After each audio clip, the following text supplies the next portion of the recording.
All right, another book done. Oh, how was the book? It was okay. Just okay? Just okay. How long did it take you to finish it? Actually, it took me about 3 months. You spent 3 months reading a book that was just okay? What a loser. Yeah, well, you got sandwich all over your shirt. No, I don't. This is clean. Damn that McGregor. This show was 1 day away from retirement. Coming to you live from the heart of Melbourne, it's Studio A with Tommy Little. Starring John Campbell, Luke McGregor, Nick Cody,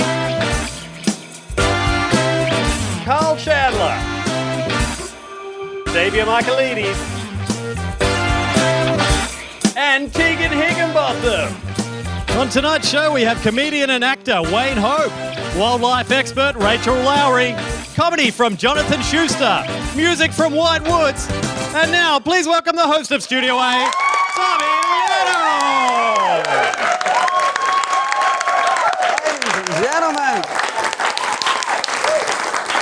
welcome to this, another episode of Studio A. Let's get stuck right into things, shall we? As you may or may not know, the Melbourne Magic Festival is currently on again. The festival has become well known as being one of the best places to see $20 disappear from your wallet and have your weekends sawn in half, and this year is certainly no exception. One of the biggest draw cards of the festival was Saturday night's show Scamapalooza, by the host of The Real Hustle, Nicholas Johnson, who is a real-life con man and in the show reveals all his secrets, right? The show cost just $70. It involved 5 minutes of people staring into an empty stage, with punters leaving saying, he really is very good at what he does.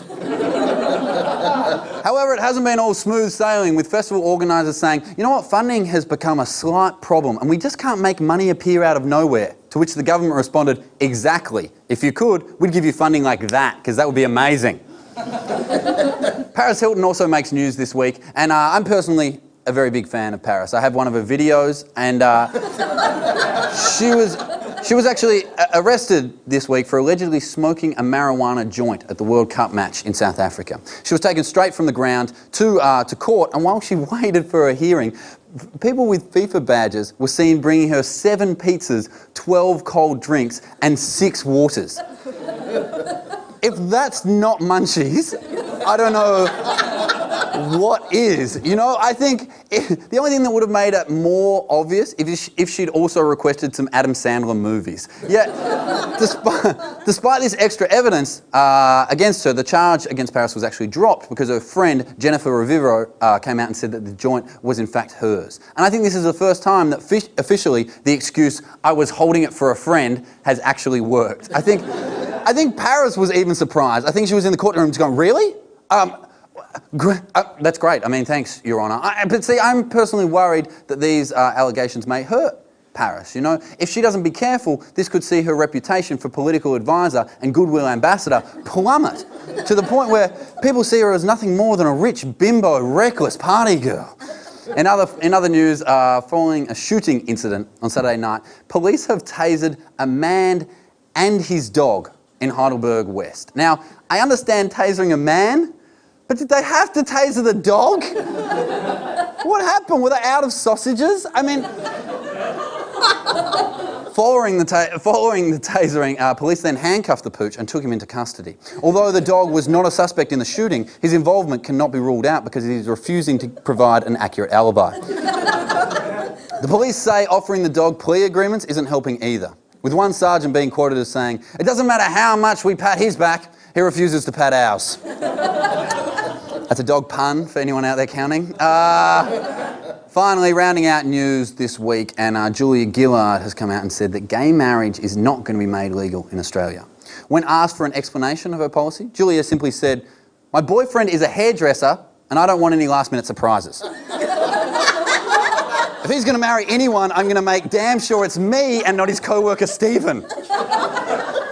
But some people have come out and defended Julia's statement, saying that gay marriage is not natural.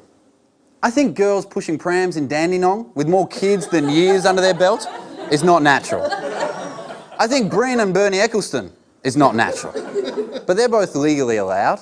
Others say that allowing gays to marry will ruin the sanctity of marriage. This is the same sanctity that sees more than half of all marriages end in divorce. And of those that remain together, only 47% consider themselves happily married. So let's not tarnish that record by letting people marry that might actually get it right. To be honest, I'm even more offended by the fact that gay people can't legally adopt kids. Why?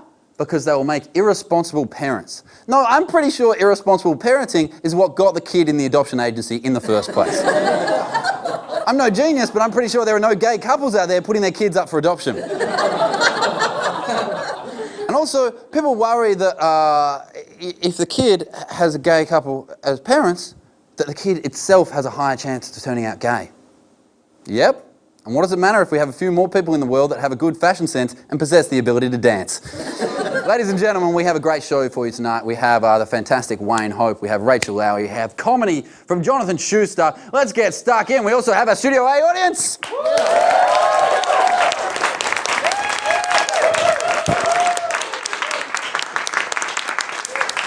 Now this is our third show in the season, which means, of course, letters from the public have started to roll in. They've come from people of all ages and from all different corners of the state. But they do have one thing in common. They're all complaints. But here at Studio A, we like to let the viewers know that we are listening. So we've taken these complaints and tried to rectify the problems. Ladies and gentlemen, this is Studio A's complaint department. Our first complaint came from Sophie, and she said that our show doesn't have enough sex appeal. Now, Nick Cody, how do you suppose we correct this problem? I feel like I already have. Is this the best we can do? See, I knew you'd ask that, so I thought maybe to steam it up a bit, we could make out. I'm not going to make out with you. Frigid!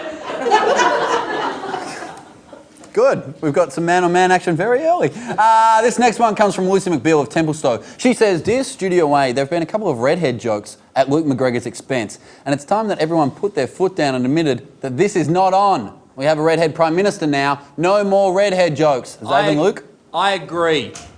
I mean, I wish I had red hair, like this guy here. Actually, no, I'm just kidding. I don't really want red hair. That'd be like, you know, having a big block of land and going, I wish I had a toxic dump on here. Plus, why are you complaining? You've still got red hair, okay? And next thing, you want to be drinking from the same water fountains or sitting wherever you want on the bus, all right? No, but seriously, okay, fair enough, all right?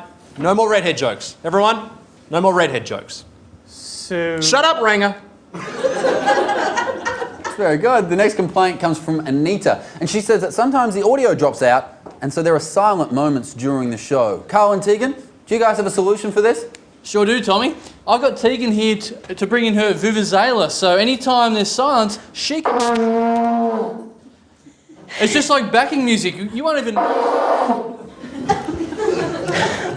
It's just sound like smooth. Damn it, I had it working before! That was no better in rehearsal. Now, you guys know though, if the audio is dropping out, that's a technical problem, right? And just adding more noise won't actually help. Oh, screw it! Just brilliant. There's one more coming later as well. Our final complaint is, it's a little bit of an odd one. It reads like this. Dear Studio A, I don't like the addition of Nick Cody. He seems to be unrelentingly stupid in this show. Every time we see him, he's being an absolute shithead. He's a waste of space. Get him off the show.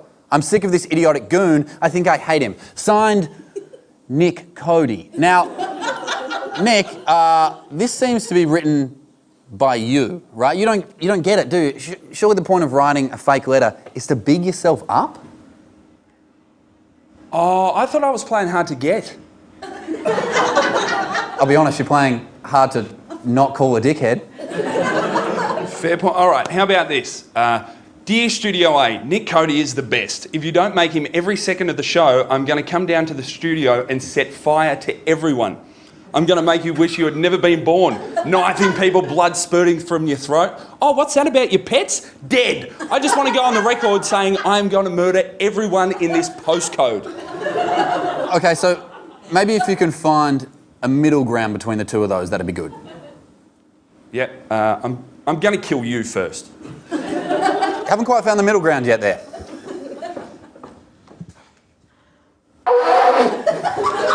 Just give me one more shot, all right? Go for it.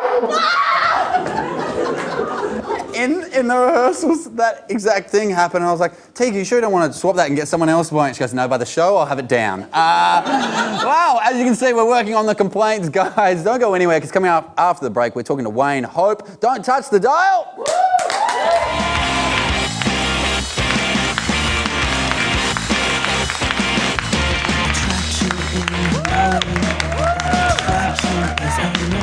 Ladies and gentlemen, welcome back to Studio A. Now, as many of you know, Julia Gillard has spent the week negotiating with the miners over the proposed super tax. The two parties have come to an agreement and compromises have been made. Now, what many papers have published is the things that Julia Gillard did offer the miners. Yet what nobody has published, and what we have for you tonight exclusively on Studio A, are the 5 things that Julia Gillard didn't offer the miners. At number 5. All right, the super tax stays, but you guys can have a spot in my backbench, if you know what I mean. Still sound a bit puffed out from that Vuvuzela work, Steve. At number 4. All right, the super tax stays, but myself and my deputy Wayne Swan will perform a yearly strip show for the entire mining industry. No? Okay, all right, we'll scrap the super tax, and myself and my deputy Wayne Swan will do a strip show for the entire mining industry. Still no, okay. It's a tough break. At number 3 for the things that Julia Gillard didn't offer the miners. The super tax stays, but the miners can use my personal house as a holiday resort. It's not the Caribbean, but it's not far off either. Any of you guys heard of Altona? Better have your vaccinations first. At number 2. The super tax stays, but we make some opportunities for the miners to put their blackface to good use on Hey Hey It's Saturday. Yes? And number 1 in our list of things that Julia Gillard didn't offer the miners. All right, the super tax stays, but we make it legal for minors to have sex with minors. Eh? Thank you, Tegan Higginbotham.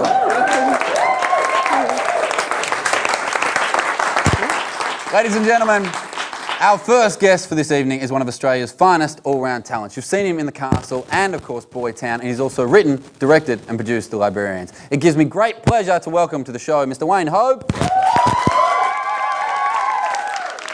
Hello, am I making out with this? Well, we can. There's all sorts of... Maybe we'll see how it goes. Hello, everybody. Hi. Thank you for coming in. That's fine. Firstly, You're higher than I am, and that's fine, too. Thank you. I feel like my desk is massive Really? now. You know, straight away. Hi. I'm in the special chair. Is this better? And I'm lower. Is it better? No, lower, still. I can't. No, that's fine. Up you get. No, you can't. No, I'm looking now. You need to be... And I'll compensate. I was nervous that we weren't going to get off to a smooth start. No, that was smooth. That went very well.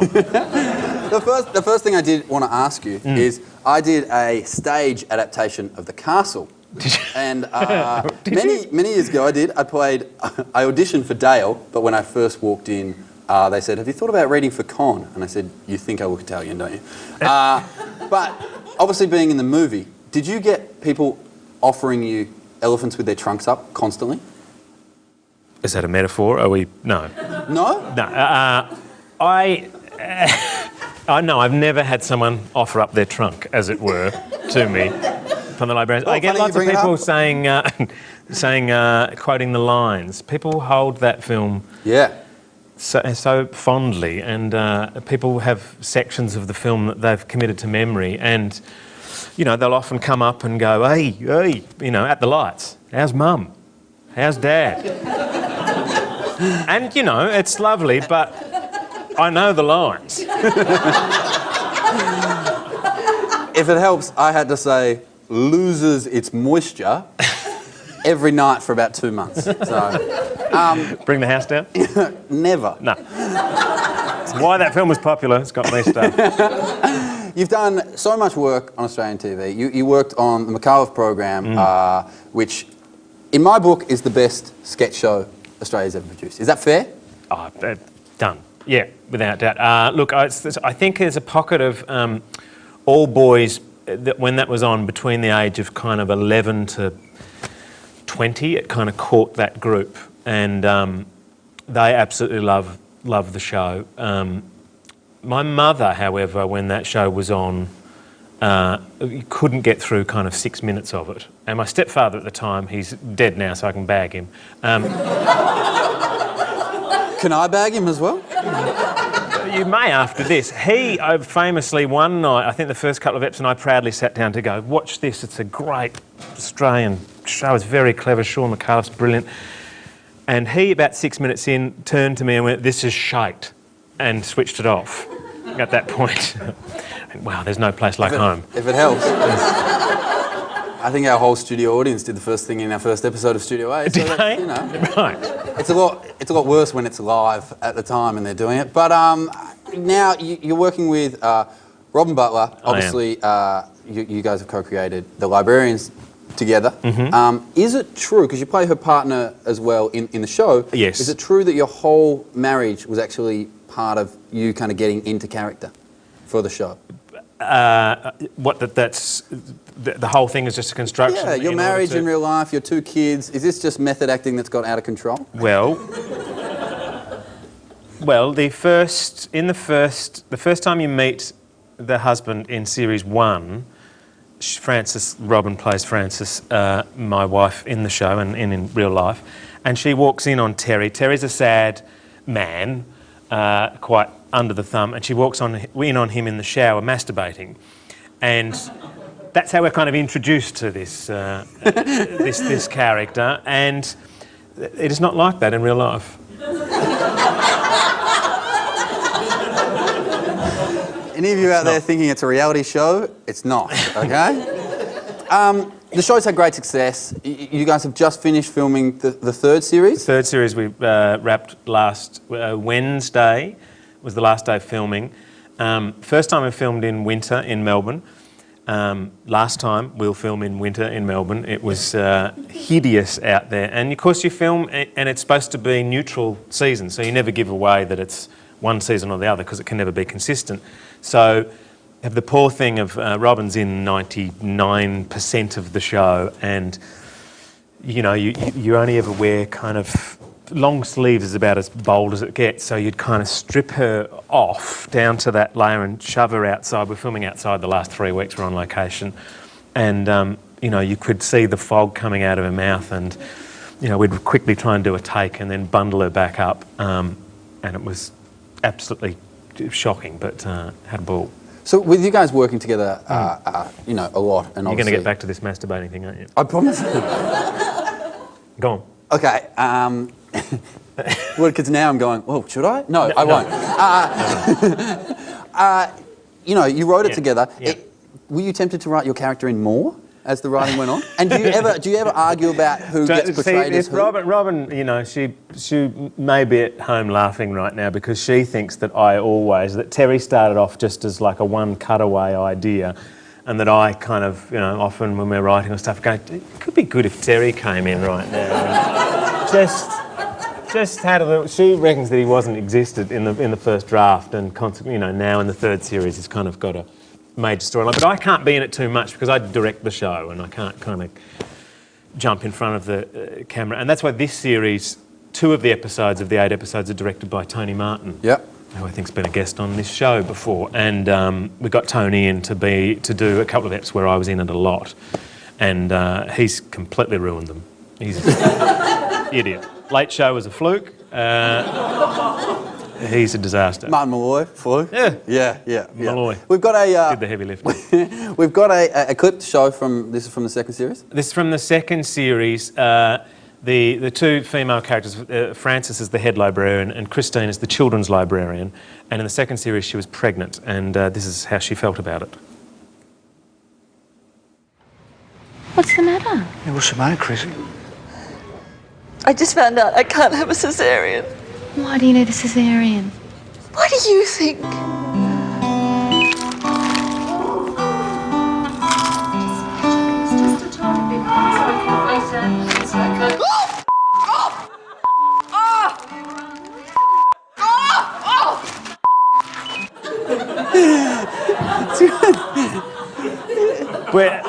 So, you know, it's a shame the ABC switchboard only has 90 lines because when they all light up, it's a sight to see. Beautiful to watch. It's lovely to watch.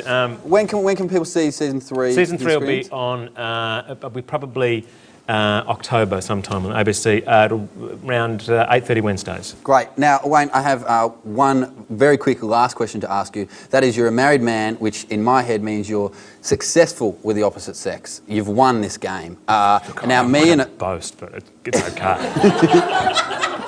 me and some of the cast are going speed dating on Friday night because we're desperate, lonely comedians. Do you have any tips for us? Location.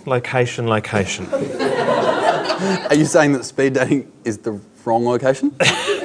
I'm talking everything, with your date, where it is, all manner. Advice for a speed dating, don't do it, frankly. You're going to come back a bit later on and help us out with a sketch? Sure, love to. Ladies and gentlemen, Wayne Hope.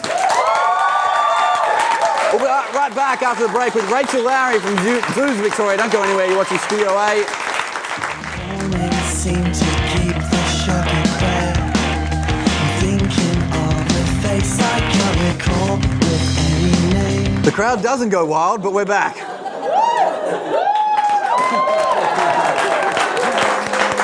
Now, as some of you may know, it's school holiday time, which means most parents will be on the lookout for interesting and engaging holiday activities for their kids. So we've dispatched our school holiday fun time scout, Miss Tegan Higginbotham, to present Tegan's holiday tips. 3 surefire ways to keep your kids occupied over the holidays. How'd you go, Teags? Oh, pretty good, actually. I think the parents are going to have a pretty easy time keeping their kiddies entertained these school holidays. Okay, what have we got?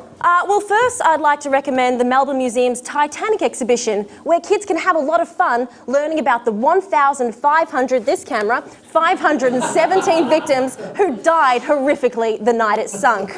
My favourite experience this exhibition was trying to figure out if the character who I was assigned on my boarding pass was a survivor or one of the victims. Turns out I managed to get into one of the lifeboats. Hey, that's great. And then I died of hypothermia. Oh, sounds like a hoot. Yeah. What else? Naturally, in these colder months, parents want to keep their kiddies inside, so the cinemas are a perfect option. I recommend Hoyts, where choc tops have risen to an affordable $5.50. Karate Kid is turning out to be one of the hits this year, and why wouldn't it? It teaches kids that if they're being bullied at school, the best way to deal with their issues is to learn Kung Fu and kick their opponents' asses with a catchy soundtrack playing in the background. Ooh. And how'd you go with Toy Story 3? I cried. Okay, right along. What's the third activity? Well, it wouldn't be Melbourne without kiddies having the option of, without parents having the option of sending their children to AFL camp. Here, over the course of a week, kids get to learn all the skills necessary to be an AFL player, such as kicking, handballing, dodging opponents, and sexual assault charges. Have fun, kids. That's wonderful, uplifting stuff. Thank you, Tegan. You read my screenplay? Yeah, not really a screenplay though, Cambo. What do you mean? Well, all you've done is gotten a book and then filmed this at the start of it. Yeah, it's an adaptation. That's how they did Harry Potter. Okay, well that means all I have to do is cross that out and write film this better. Now I've written a screenplay. Okay. This is excellent. Ladies and gentlemen, our next guest tonight is a passionate campaigner for wildlife conservation. She works with Zoos Victoria and has been greatly involved in the campaign to protect Asian orangutan habitats. Please welcome Rachel Lowry. Hey, Ray. Hey. How are you, firstly? Very well, thank you. That's good. Thanks for coming on the show. Now, you've recently just launched a campaign called Wipe for Wildlife. Yep. What is this all about? This campaign is all about asking people to help save wildlife from their toilet seats, essentially. We're asking people to switch to recycled toilet paper so that we can keep 6.7 million trees in the ground each year that Australians typically flush down the loos. Now, they're not physically wiping their bums with the trees, but... You could argue they are. Yeah. Yeah. So is this because too many people are using toilet paper that's not recycled? Is that... Yeah, there are different studies out there. One study that was done in 2008 suggests that 95% of Australians flush trees down the toilet every single day. Right.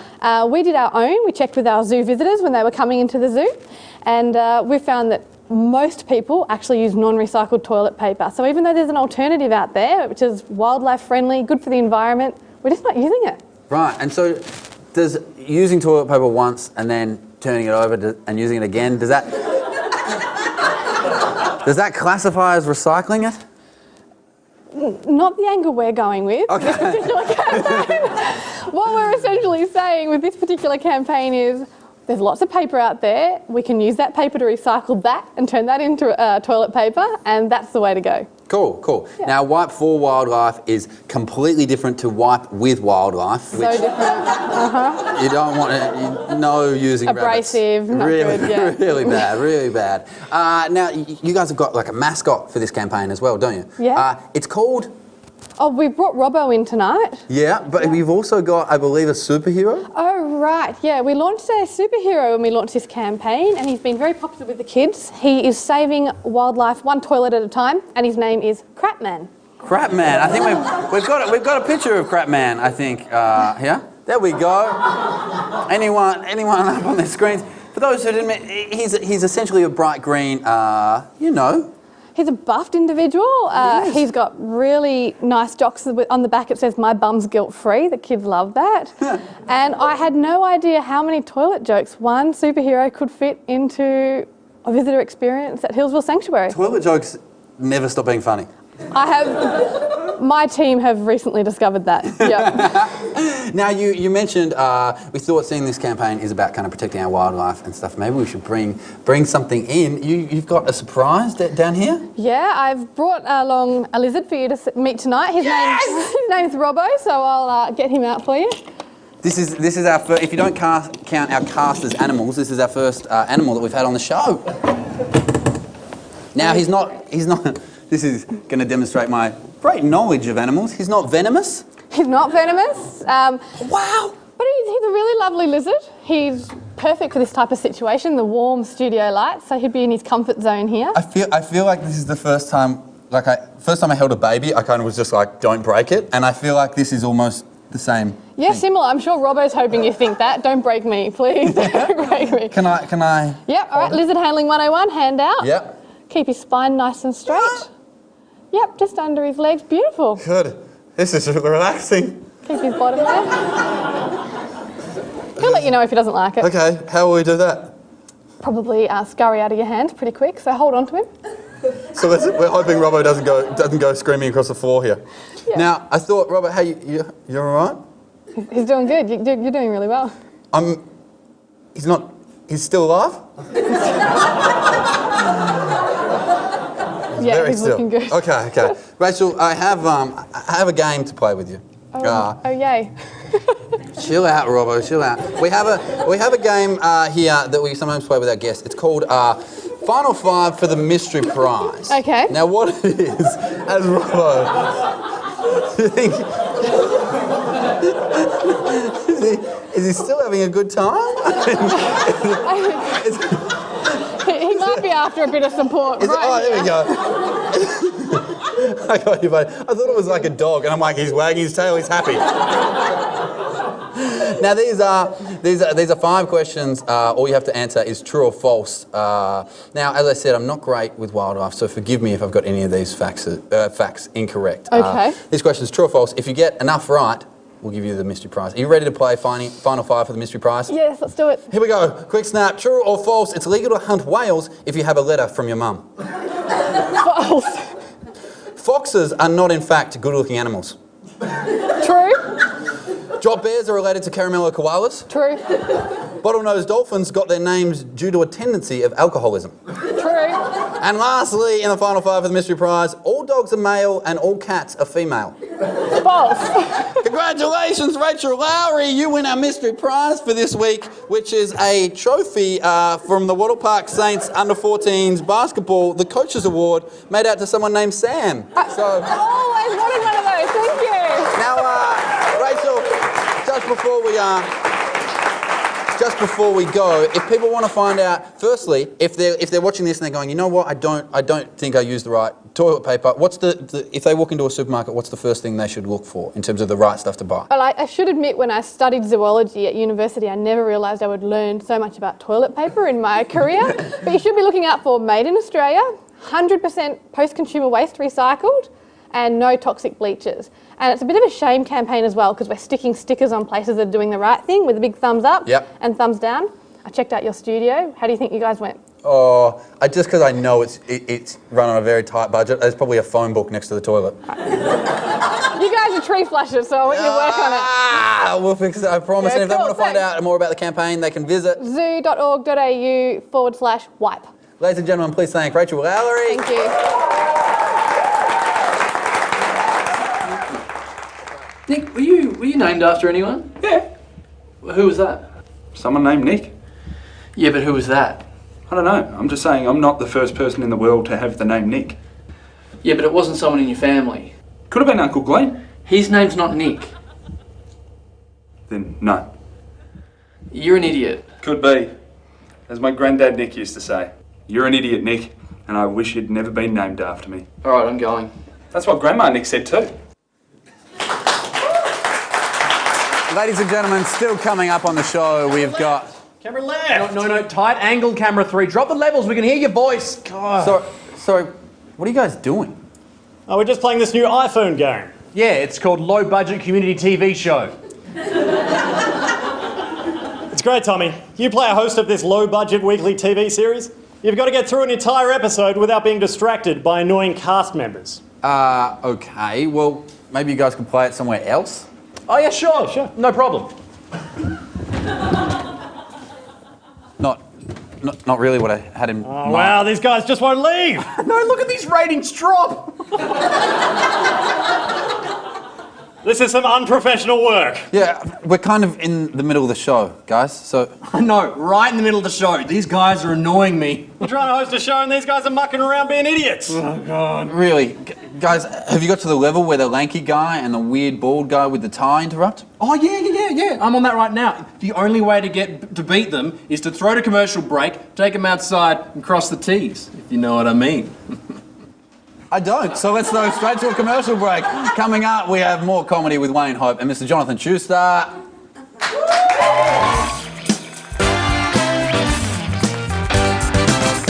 Welcome back to the show. We have Wayne Hope joining us back at the desk. Now, Wayne, we brought you back here because you've had great success with the librarians. You've also had great success with very small business, and we thought you're the man to go to if we want to get TV shows produced in this country, right? And now... Yeah, that's right. Yeah. Yes. Now, a lot of the guys in the cast have ideas for some shows, so we thought we'd pitch them to and then see which one basically you want to buy. So okay. there's your script. That's Take that. If you want to jump over there, we've got some shows kicking off there. The first one is a remake of an old classic. It's called Knight Rider 2009. Carl plays the character of Michael Knight's son, Awesomington. And you'll be playing my car, Kevin. Oh, Kevin. Sounds good. Take it away, Awesomington. Hey, Kevin. Are we still hot on the trail of my arch nemesis villain, McBadderville? Yes, Ossinghamton. We are precisely 3.6 kilometres away from him and gaining ground. And if I may say, Ossinghamton... You can nearly say, yes, Kevin? Have you been working out? Your buttocks are fitting extra snugly in my upholstery tonight.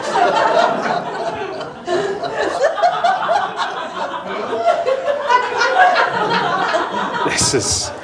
Thanks for noticing, Kevin. A lot of cars wouldn't. This is going to sound strange, but would you mind if we found the closest car wash, go through it, and while I get wet on the outside, you can make me wet on the inside? This is very... There's nothing I'd rather do, Kevin. I want your hands all over my drive shaft. This is ridiculous. Now, the rest of this is just you having sex with the car. So this is... And the problem is we should cut out all the talking at the start, get straight into the vroom vroom, beep beep. Okay, what's the next show? Okay, no, we've got more. Now, this next show is something Xavier has put a lot of work into. It's called Bear at My Wedding. Oh my God, there was a bear at my wedding.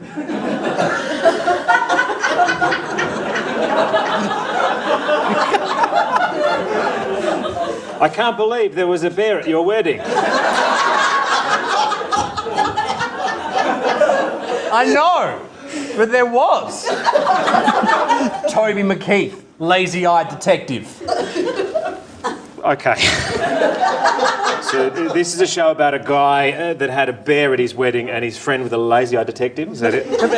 Not just friends, they're best friends, okay? 8 years ago, Mick Logan got married. At the wedding, there was a bear. And now he solves crimes with his lazy-eyed buddy in the underground world of Adelaide. I think Adelaide says it all. Let's not really the direction I'm heading in. Okay, that's fine. This next show is entitled Island Adventure. Better start. It's actually not called Island Adventure, it's called Super Cop, Badass Patrol. Okay, I play Kim Rogers, Super Cop, okay, solving crimes and breaking hearts. Let's do it.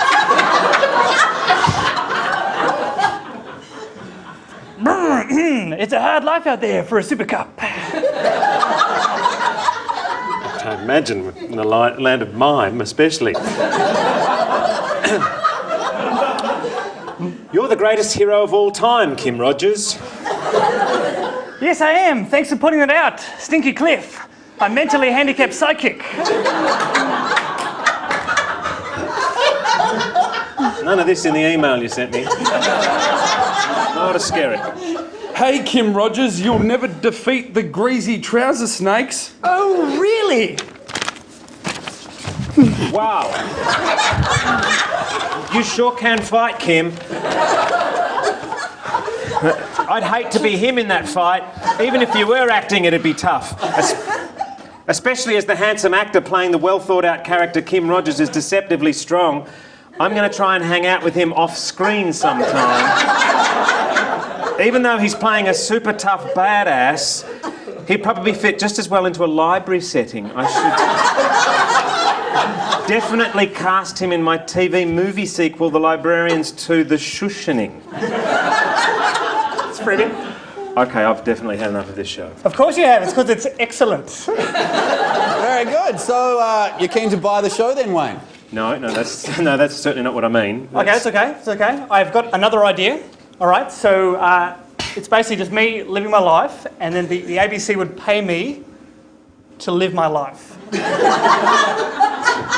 So it's a reality show. I would prefer it if there were no cameras to protect my privacy. I love this, and I would definitely pay to not see you on TV.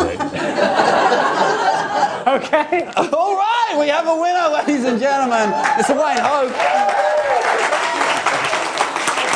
Now, this week, our stand-up comedy comes from a young man all the way from G-Town who won the Triple J Raw Comedy Competition in 2008. Ladies and gentlemen, please welcome Mr. Jonathan Schuster. Thank you. I'm good. How are you? That's good. I'm loving life at the moment, but I've actually got some problems because I think I have Stunner-Meal syndrome, and if you don't know what Stunner-Meal syndrome is, I bloody love Stunner-Meals. They're my favourite. They're my favourite things in the world, and if I get $5, I'm instantly... If you don't know what Stunner-Meal is, it's you go in a Hungry Jack's with a $5 note, and then you put your $5 note on the counter, and then they give you a burger, a chips, a drink, and a sundae for $5. $5, and you get a burger, a chips, a drink, and a sundae, and it's damn great. Except it does cause a few problems with my social life because I go to real restaurants as well, and when I buy a meal, I got a pasta the other day and it cost $20 and I couldn't enjoy it because the whole time I was thinking that's 4 stunner meals. And I didn't even pay for drinks. It was $20 just for the pasta, so I then had to add extra money on the drinks. Stunner meals, $5, right? Sure, you get sick once in every 6 times you go there, but for $5, bloody unbelievable. Just, I don't think I'm ever going to get married because I found out lately that the average wedding cost 20 grand. That's 4,000 stunner meals, guys. If you had a stunner meal every day of your life, 4,000, that's about 12 years of stunner meals. I don't know about you, but no one on earth is worth 12 years of stunner meals. I don't really have a punchline, so I'm just going to do this. So, I've been offending people lately, and I've noticed when you offend people, I don't even mean it. I just offend people accidentally. And I was at work 3 months ago, and it was my birthday, and the manager came up and she said, "How are you?" And I said, "Great, it's my birthday." And she went, "Oh, great." And we spoke, and then she said, "How old do you think I am?" And because she was my manager, I didn't really want to guess, so I went, "Nah, I'd rather not." And she went, No, just have a guess." I went, "No, I'll either say too high or too low and you'll get offended." And she went, No, don't be silly, just have a guess." So I thought of like all these previous like conversations we may have had. And then I just finally said 35. And she went, "Yeah, spot on. I'm actually 35. But here's a little bit of, here's something you should do next time. When you're trying to guess a lady's age, what you do is you think of their age in your head and you minus 10 years and then you say that age." I said I did. That's just one example of how cheeky I can be. I think that's it. That's it. Thank you very much. Ladies and gentlemen, please thank Jonathan Schuster. We'll be right back with music from White Woods. Don't go away, you're watching Studio A. You don't call. All right, who didn't flush the toilet? Prankmaster! Nick, not flushing the toilet, that's not a prank, that's just being unhygienic. I mean, maybe if you got like a chocolate bar and pretended that was a poo and then cleaned it off and ate it, that's pretty funny. Excuse me for a second. Hey everyone, look what I found in the toilets. What's he doing? Oh, bit of lippy. Oh, I'm ready for my close-up, Stephen. Oh, yeah, prank man. Yeah. Ladies and gentlemen, thank you so much for tuning in tonight. If you'd like to come down and see us live next week, just contact us at studioa@rmitv.org. Also, please feel free to check out our brand spanking new, very pretty website, studioamelbourne.com, and where you will find cast photos, info, lots of comedy news, footage from the past shows, and a map to the secret location of Osama bin Laden. Footscray. We're also on Twitter at Studio A Melbourne. Now, I would like to welcome back to the desk, please. A round of applause for Mr. Luke McGregor.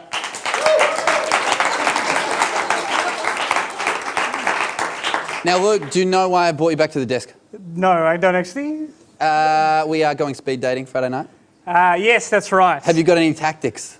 I'm going to tell them all that you guys are all homosexuals, and I'm going to take them all for myself. So. Do you think that will work, seeing we're at a heterosexual speed dating night? Well, I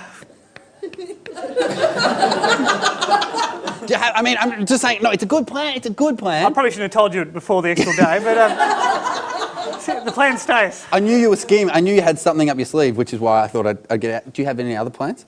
It was either that or it was going to be something physical to damage you guys, but...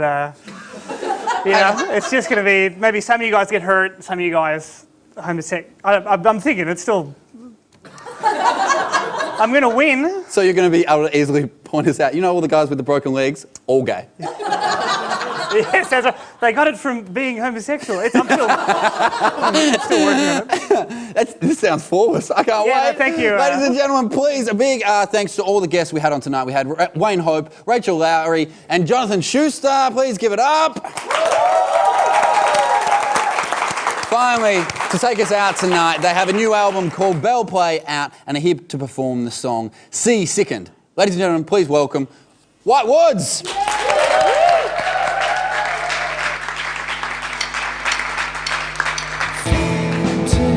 And sinking never in time. It's like a cold rush falling behind. And there's a wave that's bringing us down. In small boats towing a line. And in the swell now you've fallen behind.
KFC, their album launch Friday the 16th at the Workers Club. A big thanks again to everyone we had on the show tonight. Make sure you tune in. Same time, same place next week from everyone here at Studio A. Good night, Melbourne. My name's been Tommy Little. Cheers. Thanks, guys. Thanks so much for coming on. It was great. Thanks, man. Thanks, man.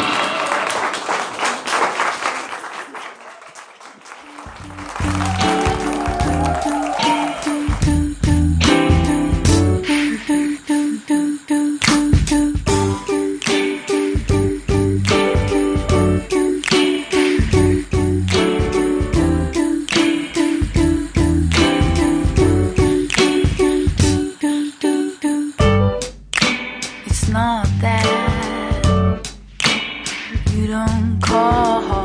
No, it's not that. And it's not that